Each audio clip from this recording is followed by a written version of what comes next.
3,70,000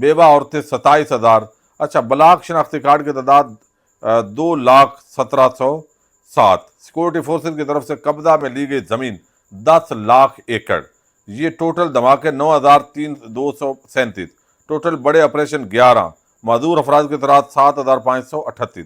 تو یہ ڈیٹا اکٹھا کرنا میں سمجھتا ہوں ان کی ریسرچ کو داد دینی چاہیے. اب اس کا ریبٹل تو ابھی ریاستی اداروں کی طرف سے نہیں آیا. لیکن دوسرا جو آج انہوں نے رپورٹ دی ہے اس کے اندر تو انہوں نے وسائل رکھے ہیں کہ کتنے وسائل اس وقت خیبر پختونخوا کے اندر پوٹینشل ہے یا نکل رہے ہیں، اور وہاں پہ سیکورٹی فورسز نے وہ جیسے قبضہ کیا ہوا ہے اور پختون عوام ان بنیادی سہولیات سے محروم ہے. اب وہ اتنا زیادہ، یہ تو علیحدہ ویڈیو کا متقاضی ہے. یہ پورے جو اعداد و شمار ہیں کہ کرک کے گزشتہ 11 ماہ میں 85,43,000 بیرل تیل برآمد کیا گیا. سوات میں زمرد ہیں 70 ملین کیرات ہیں، اور مارکیٹ میں 220 کیرات کی قیمت 4,000 سے 6,000 ڈالر تک ہے. پھر انہوں نے مختلف جو مائنز ہیں ان کا ذکر کیا ہے، کوئلے کا ذکر کیا ہے، جنوبی وزیرستان اور مختلف علاقوں کے اندر LNG کا ذکر کیا ہے. تو بڑے بڑے ذخائر تھے. ایسے لگتا ہے آج کراچی کا جو ٹیکس کلیکشن ہے وہ اعداد و شمار سامنے آئے ہیں تو کراچی والے کہتے ہیں بھائی فارغ پاکستان کو ہم پال رہے ہیں. تو آج خیبر پختونخوا کے جو وسائل کا یہ ڈیٹا ہے یہ بتا رہا ہے کہ پھر اگر پاکستانیوں کو اس کا فائدہ نہیں پہنچ رہا پھر تو کوئی درمیان میں کھا رہا ہے. اس کو دیکھنے کی ضرورت ہے. تو یہ آج بہت حیران کن اعداد و شمار پیش کیے گئے ہیں. اچھا دوسری طرف جتنی تعداد کے اندر پشتون قوم تمام رکاوٹوں کے باوجود، اگرچہ آخری دن کے اندر جو ہے وہ خیبر پختونخوا حکومت نے فیسیلیٹیٹ کیا، لیکن گولیاں چلنے کے بعد فائرنگ شیلنگ جو ایک ہماری ریاست کا ہتھیار ہے اپنے لوگوں کے خلاف، وہ استعمال کرنے کے باوجود لوگوں کا بڑی تعداد کے اندر یہ جمع ہونا واقعی ڈرنا تو بنتا ہے. اچھا اب وہ آئین کے تحت بات کر رہے ہیں، لیکن ساتھ ہی انہوں نے بتایا ہے 60 دنوں کے اندر برائے مہربانی دہشت گرد بھی خیبر پختونخوا سے چلے جائیں اور فوج جو ہے وہ بھی واپس بیرکوں میں چلی جائے، چھاؤنیوں میں. یہ باہر فوج بھی جو ہے وہ نہیں چاہیے. سابق سینیٹر مشتاق حسین نے بھی یہ گفتگو کی ہے. تو اس وقت آپ دیکھیے ایک تو تحریک انصاف پاکستان کی سب سے بڑی جماعت، اس کو کچلنے پر بغیر ہمارے طاقتور حلقے وہ کام کر رہے ہیں، اور دوسری طرف جو پختون اور بلوچ وہ جس طریقے سے اسٹیبلشمنٹ کو ٹف ٹائم دے رہے ہیں. اب اس کے اندر بڑی کہانی ہے، اب بہت سارے خدشات ہیں. چونکہ پاکستان جب سے بنا ہے تو اسٹیبلشمنٹ کا پاکستان کی سیاست پر اصل اثر و رسوخ ہے. انہوں نے طاقت سویلین کو شفٹ ہونے ہی نہیں دی. وہ سویلین کو اپنا ایک نوکر کے طور پہ رکھتے ہیں، اور بغیر جو ہے وہ آرمی چیف یا DGISI وہ وزارت وزیر اعظم کے انڈر ہوتا ہے. DGISI آرمی چیف جو ہے وہ وزارت دفاع کے انڈر ہوتا ہے، لیکن اصل میں وزیر اعظم اور صدر ہی ان کے انڈر ہوتے ہیں. اب یہ وہ ریالٹی ہے جس کا انکار نہیں کیا جاتا. کبھی ان کا ایک طبقہ حمایت کرتا ہے، کبھی دوسرا. کبھی وہ ایک پہ ہاتھ رکھتے ہیں تو وہ بادشاہ بن جاتا ہے، کبھی دوسرے پہ رکھتے ہیں تو وہ بادشاہ بن سکتا ہے. پاکستان کی بقا اور شعور اس وقت بیدار ہوگا جب یہ ساری پولیٹیکل فورسز اکٹھی ہوں گی، اور ان میں کوئی بھی ٹاؤٹ بننے کے لیے تیار نہیں ہوگا، کوئی بھی سرنڈر کرنے کے لیے تیار نہیں ہوگا، بلکہ پاکستان کے تمام اداروں کو آئین اور پاکستان کی عوام کے سامنے سرنڈر کروایا جائے گا. یعنی اب اس کے اندر بہت سارے کاروباری معاملات ہیں، بہت سارے ذاتی فوائد ہیں، ڈنڈا ہے، ڈنڈے کے زور پہ چیزیں چلتی ہیں، یہ الزامات ہیں مختلف پولیٹیکل جو جماعتیں ہیں ان کی شخصیات کی. یہ نون لیگ والے بھی محفلوں کے اندر یہی کہتے ہیں، پہلے بھی یہی کہتے رہے ہیں. تو پاکستان کے اندر اصل جو مسئلہ ہے وہ ہائبرڈ یہ سسٹم ہے، جس کے ذریعے یعنی ہر مرتبہ فوج کسی نہ کسی پہ ہاتھ رکھتی ہے اسٹیبلشمنٹ، اور پھر وہ اقتدار کے اندر آتا ہے. پھر تھوڑے عرصے کے بعد وہ آپس میں ان کی ٹسل بنتی ہے، اور پھر اسٹیبلشمنٹ کا جھکاؤ اس کے متبادل پہ ہو جاتا ہے.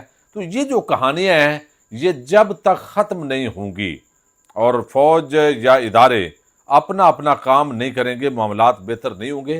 اور جو یہ رد عمل آنا شروع ہوا ہے، یعنی پہلے نون لیگ والے باتیں کرتے تھے، آج کل وہ تو بالکل سدھائے ہوئے وہ جیسے ہوتے ہیں نا جانور، اس طرح ان کے معاملات ہیں زرداری اور شریفوں کے.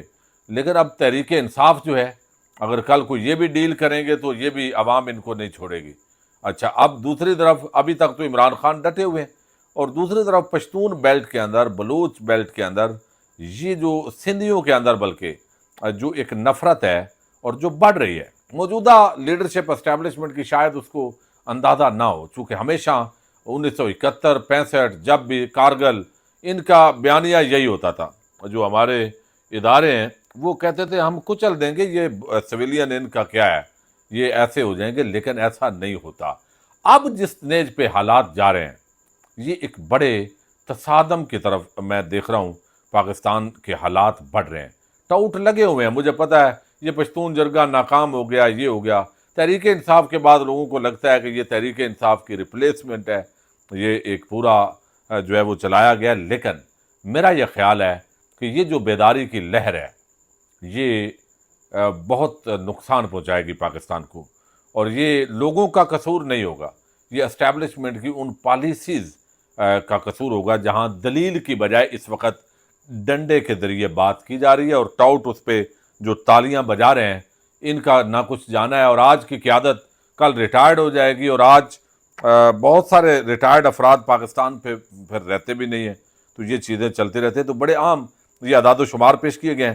اب جو شہباز گل ہیں انہوں نے اور تحریک انصاف کے کچھ حلقوں نے یہ بات کی ہے کہ جب تحریک انصاف کا ڈی چوک کے اندر یہ دھرنا چل رہا تھا، اس میں علیمہ خان کو جب گرفتار کیا گیا، یہ شہباز گل نے بھی بات کی ہے اور تحریک انصاف کے بہت سارے لوگوں نے یہ بات کی ہے، تو ان کی ایک بڑی طاقتور شخصیت جو ہائی لیول کے 2-3 شخصیات ہیں ان کے ساتھ فون پر بات کروائی گئی، اور کہا گیا کہ آپ نے ڈی چوک میں احتجاج کال آف کرنا ہے ورنہ عمران خان کی طرح جیل جائیں گے۔ علیمہ خان نے کہا کہ میں احتجاج کال آف کی بات نہیں کروں گی، یہ عمران خان کا اختیار ہے، جس نے بات کرنی ہے ان سے کرے، میں یہ نہیں کروں گی۔ تو پھر بالآخر علیمہ خان کے ساتھ وہی ہوا جو ان کے بھائی کے ساتھ ہوا، کیونکہ ہمارا رول تو ہے نہیں، جو جتنا بڑا منی لانڈرنگ کرنے والا ہوگا وہ وزیر اعظم ہوگا، جو جعلی بینک اکاؤنٹس کا جتنا ماہر ہوگا وہ صدر ہوگا۔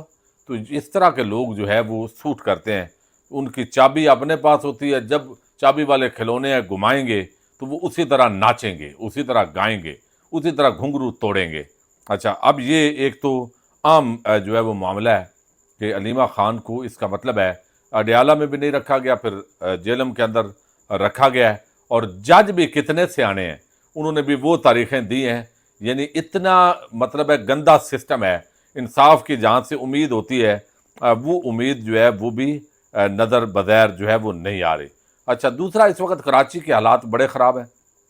ڈاکٹر جو رب نواز ہیں جن کا مرڈر ہوا تھا اور پھر ان کو گستاخ بنا کے جس طرح کیا گیا، پھر لاش کی بے حرمتی کی گئی، اب جو کرین پارٹی ہے وہ انہوں نے بھی احتجاج رکھ دیا، سندھ کی یہ سول سوسائٹی نے بھی احتجاج رکھ دیا، اور بنیادی طور پر یہ مذہبی انتہا پسندی کے خلاف ایک احتجاج تھا۔ اب دو جگہوں پہ نا پاکستان گھرا ہوا ہے، یہ بات سمجھیں، ایک ہے سیکولر انتہا پسند جو مذہب سے بیزار طبقہ ہے، اور ایک ہے مذہبی انتہا پسند، یعنی جس کو چاہ گستاخ بنا دیا، بدعتی بنا دیا، مشرک بنا دیا، یعنی گستاخ صحابہ بنا دیا، گستاخ اہل بیت بنا دیا، اپنی سند دی اور اس کے بعد فتویٰ جڑ کے تو اس کے خلاف ایک ماحول بنا دیا۔ تو یہ جو معاملہ ہے اس کو کہیں نہ کہیں بریک تو لگنی پڑے گی، یعنی یہ انتہا پسندی پاکستان کو بہت نقصان پہنچا رہی ہے۔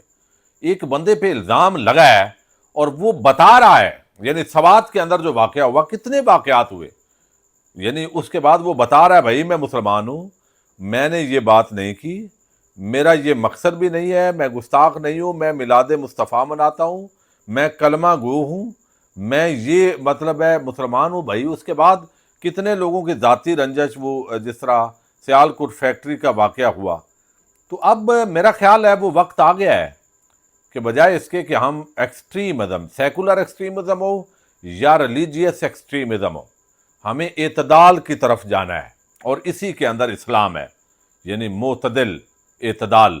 اب اس کے اندر جو انتہا پسند جھوٹا الزام لگائے اور وہ الزام ثابت نہ کر سکے، اس کے لیے بھی جو دفعہ 295 ہے اس کے اندر سزائے موت رکھی جائے، کیونکہ یہ بڑا عام معاملہ ہے، جو بھی جھوٹا الزام لگائے اس کو کچھ ہوتا نہیں ہے اور باقیوں کے پھر حوصلے بلند ہو جاتے ہیں. اور باقی اگر کوئی گستاخی کرے، وہ قرآن مجید کی ہو، وہ صحابہ کرام کی ہو، وہ حضور نبی اکرم صلی اللہ علیہ وسلم کی ہو، وہ بچ نہ پائے. جو قانون کے مطابق سزا ہے، اور اس میں جو پولیس والا جو ادارہ غفلت کرے، ان لوگوں کو بھی سزا ہونی چاہیے. تو اس معاملے کو حل کیا جا سکتا ہے. یہ بڑا سادہ فارمولہ ہے، لیکن ہمارے ادارے چونکہ انتہا پسندی ان کو سوٹ کرتی ہے اور وہ استعمال کرتے ہیں اپنے حق میں بہت ساری چیزیں، اور یہ اس طریقے سے چلا رہے ہیں. تو اب رینجرز کی بتایا گیا کہ وہ ٹیک اوور کیا ہے. کرین پارٹی نے بھی احتجاج رکھ دیا پریس کلب کے سامنے سے، اور وہ جو لڑکی کو گھسیٹ کے زرداری کی پولیس لے جا رہی ہے، یعنی مریم کی پولیس، نقوی کی پولیس، اور اب زرداری کی پولیس. کاش یہ سندھیوں پنجابیوں کی پولیس ہوتی، یہ وفاق کی پولیس ہوتی، یہ پاکستانیوں کی پولیس ہوتی. لیکن اب جس کی حکومت ہوتی ہے، یہ اس کی پولیس ہوتی ہے. تو بہرحال گولی چلی ہے، لاٹھی چارج، تشدد، حالات خرابی کی طرف بڑھ رہے ہیں. پاکستان زندہ باد.